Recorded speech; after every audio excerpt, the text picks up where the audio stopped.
À 100 jours du coup d'envoi de l'Euro, les 4 stades polonais sont enfin prêts. Celui de Varsovie, qui a coûté la bagatelle de 400 millions d'euros, accueille ce soir son premier match de football entre la Pologne et le Portugal.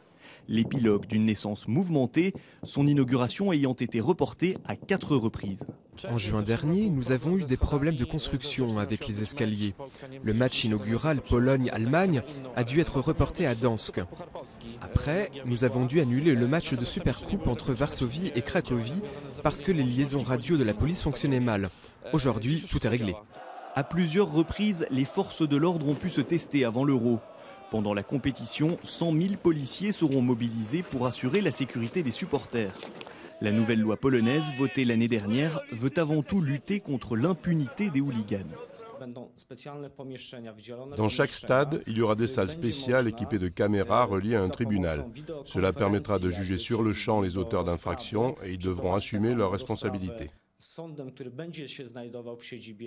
Au cours de leurs nombreuses visites, les instances de l'UEFA ont jugé satisfaisantes les infrastructures polonaises. Le réseau ferroviaire s'est amélioré, les gares ont été modernisées.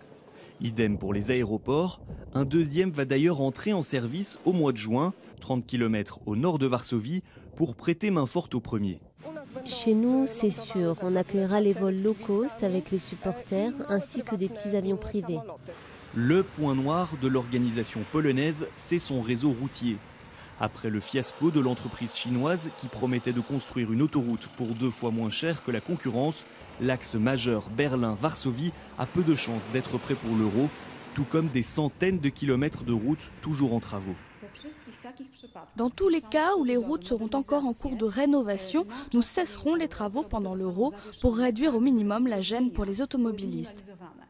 Mais en Pologne, on pense avant tout à l'avenir et même si tout n'est pas prêt pour le 8 juin prochain, les bénéfices des investissements réalisés depuis 2007 resteront bien au-delà de l'Euro.